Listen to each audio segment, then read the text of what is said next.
Hello. We've got some more FragPunk announcements. This is specifically a letter from Shin over Season 1 and Chapter 2 updates and more. They go into the console announcement, they go into going through feedback for the game and some game modes, and they also talk about additional details of what they're going to be changing in the future and a tournament that's being announced. So let's get on into it. First thing they do is they mention about finalizing the console version, which I've posted a video about. If you want to go watch that to see the date and then additional information they said about rewards and gifts for it. They do talk about developing new content, which they get into a little bit later, and organizing the game based on community feedback. So, one of the biggest things of that was the UI optimization. Right now, from the reports they've been getting, it's cluttered, the lobby and event screens, and so they're going to give them a full redesign to make it more intuitive and streamline it and easier on the eyes. Funny enough, this would be their second time doing that since during the beta, it looked completely different as well. It looked, if you consider that the UI optimization or the UI right now is bad, it looked a lot worse back then. So, they have definitely changed it before. They can definitely do it again. And so we're hoping it goes good. Another thing they mentioned is about reviewing the feedback over the arcade mode. Um, they have heard feedback about it being frustrating that it changes so much, people missing out on their favorite modes, and they wanted to immediately mention that they feel like unlocking all the modes at once could lead to a longer matchmaking times, specifically due to the fact that everyone is going to be going and playing their favorites. And so it's going to be spread across a larger array than a single or two modes coming out at once that everybody can show into, so a lot less time. So they do say that they're currently working on exploring more flexible solutions like mode selected options or intelligent rotation systems, and they want to keep hearing people's thoughts on that and go from there. They don't specifically say right now whether or not that's going to be implemented sooner or later, but they do say that they're working on that. From there, they talk about improving the overall gameplay experience. They talk about three specific things here: improved hit marker logic, enhanced hit reactions, and sprint adjustments. For sprint adjustments, ongoing tweaks to sprint mechanics to ensure movement feels snappier and more natural. Um, I have noticed that at points, but to a degree, I thought it was mainly on my side. But it seems to be others are having that issue as well, so that's great that they're going to do that. Enhanced hit reactions, updated animations on sound effects to make each hit feel more impactful and responsive. I have not known about this issue, nor do I feel like that's something that was a larger issue, but it seems like it is, so they're going to be fixing that. And the improved hit marker logic is going to be reduced display delay under high ping conditions for a smoother, more accurate shooting response. Um, this is something I am very excited about, just because where my ping is right now, it can go from 57 to 900. And so it can be really, really bad sometimes. So I think that's probably going to be nice for me whenever I'm not hitting 900 and I'm somewhere near 100 uh, range. They also do specify again about anti cheat that remains a priority for them, and they specifically say about coming up with an analyst system that tracks shooting patterns frame by frame, detecting and verifying a suspicious activity in real time, so it can make more bans more often and more accurate bans for things like that.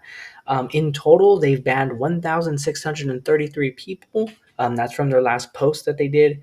Um, First of all, that is amazing.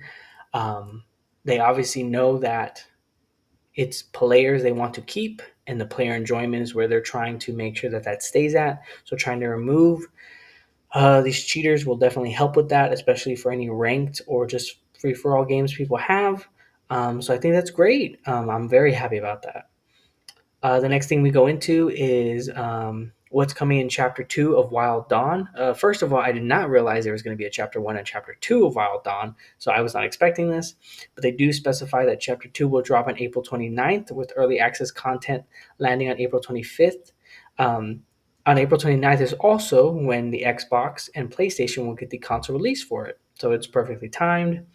They specifically go into new cards. They're going to be rolling out 70 new cards. Um, Shard Shard Clash gets a refresh. Outbreak mode and Team Deathmatch will see brand new card content as well. So 70 new cards already dropped is kind of insane. I think that's amazing. I hope they're all original, good, great cards. Obviously, we don't have any knowledge yet about what they're going to be, but still, I'm very excited for that. They do go into the next season. The season will be packed with events and will be revamped for how rewards are delivered. They will be unlocked progressively based on your progress. Simpler, cleaner, and more rewarding. Also, new players will get special login bonuses, including golds and curiosity pops, and can get a solid head start because of that.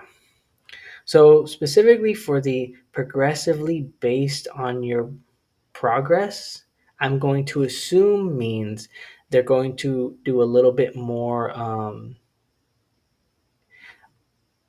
event dailies or event weeklies that are going to be based on progress, either through amount of matches done, amount of kills, um, experience on a character, something a lot more simpler. That's what it's sounding like to me.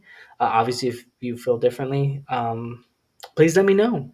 But that's what it sounds like it's going to be. So that's great. They do talk about a new map. The game is barely a month old and they're already dropping a new map, which is amazing. This is going to be for team deathmatch rotation only, though, but still, that's great.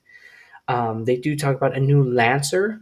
They do not give names or any pictures or anything like that, but they do say that the Lancer is going to be a high skill, aggressive attacker with a wild twist that sets them apart. We won't spoil it just yet, but trust us, you'll want to keep an eye out.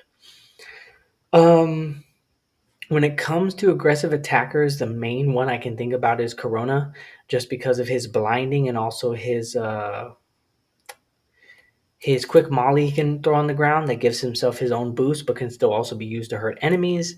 So another Lancer similar to him, I think, would be really, really great because I do love playing him a lot. They talk about new modes. We'll be refining arcade modes based on your feedback. Specifically, they say Outbreak is getting a major upgrade. When it comes to arcade modes, I'm sure I'm not the only one here, but a lot of them are really great. Outbreak just sucks. Just what it is a great thing, right? It's a simple. Some people go into zombies, some lancers stay, they use their skills.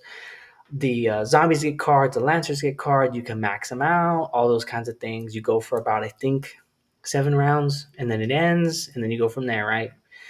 But also, Outbreak is just so busted right now. The spots you can get into, the cards you can use, everyone either plays Nitro or I feel like just Nitro at this point, and puts as many turrets as they can around. It just gets frustrating. It gets boring. I've played through a couple rounds before where I've just watched as the original 5 zombies spawn in and get massacred constantly for the remainder of that round.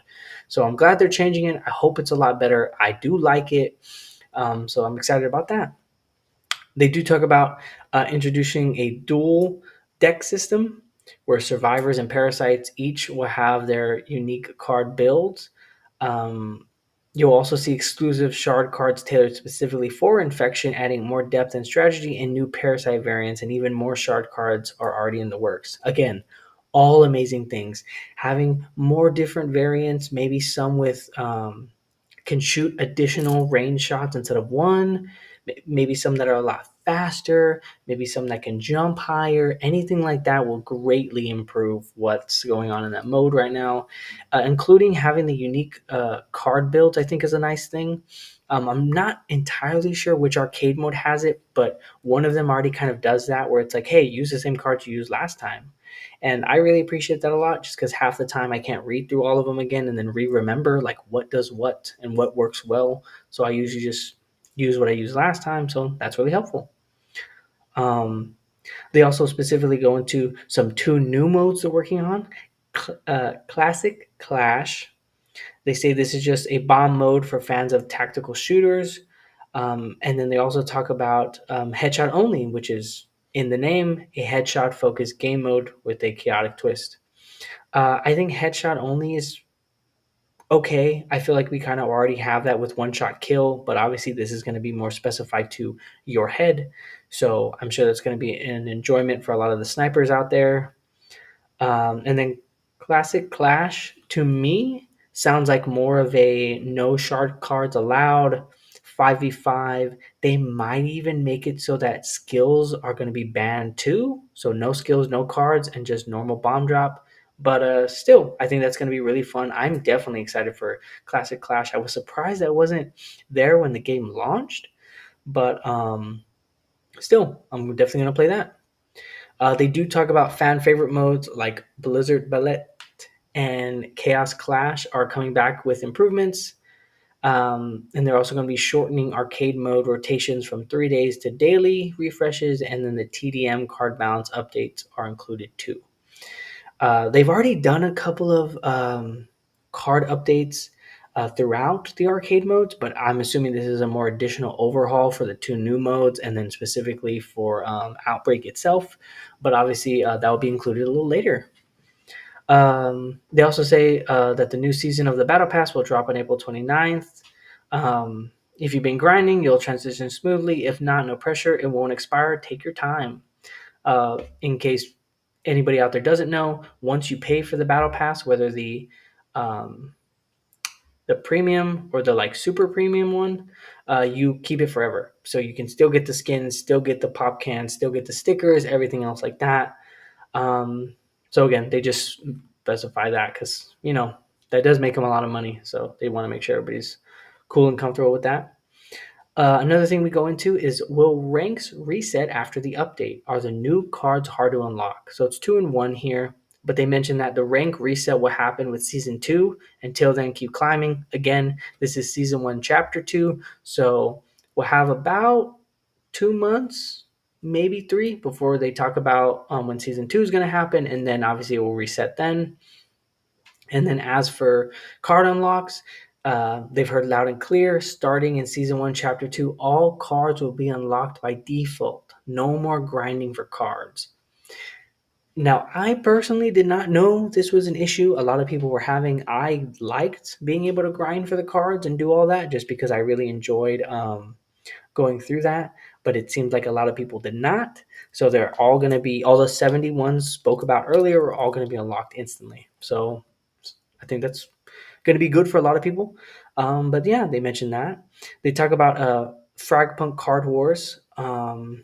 If people do not know, they have posted on their social and on their main website that you can go in and submit a max of 10 cards yourself that could be added into the game. And so they specify right here that the dev team's already worked on the applications before April 7th, and they've got 50 so far that are finalized. And then anybody after that for April 8th to May 8th, they'll do another 50 for a total of 100. So they say again, 10 cards max will be 10 cards max will be the ones who will qualify as the 10 new cards in the game, and then those 10 new cards will be put on season 2 chapter 2. And then they specify it right here saying that they want proper time to balance, to fix, to collaborate with creators to make sure the cards truly are legendary and community endorsed. So they just specify that. The last piece we're going to go over is a major one. They are going to do a FragPunk Global Invitational. They have put $150,000 down for this and a championship trophy that will be personally made by Bad Guitar Studios. They do go into the fact that this will be a representative team for these areas of the Chinese mainland, Hong Kong through Taiwan, the US, Germany, France, Brazil, and Russia. From there, they will be led by a local manager who will then scout and guide the top players. The finals itself will be held offline in China, and that's where the big clash happens. They currently do not have any more information, but this will be released at a later date over the invitational format and the scheduled details. Paired with that is why a global invitational at all. They go into, for specifically, this is just a big dream of theirs. They love what they've seen with CSGO and Valorant, and they loved the intensity, the tournaments, the players, and the community being brought together from those, and they want to do the same thing for their own game. Obviously, FragPunk is already very similar to those games, so it should be a very easy swap over. And I personally think this is amazing. There's a lot of people on Twitch and YouTube that have put a lot of hours into the meta, the design, the lancers, the different ways you can abuse or use the maps to your advantage. And I do think that even just for the basic videos or live streams that are going to come out from people competing to get to be one of these top five in the countries, will already be amazing for everybody. But also, five people will eventually be chosen. And I think that is an amazing thing for somebody to be as skilled or professional or as understanding of the Fragpunk game to be able to compete against global teams for a prize pool of $150. I mean, that just sounds amazing, right? You're just playing a video game, but like that's amazing to hear that you are so good at this thing. You're able to do that. So I can't wait to see that, and I can't wait to be able to see the final fight in China for that. From here, the only thing left we have is some closing remarks.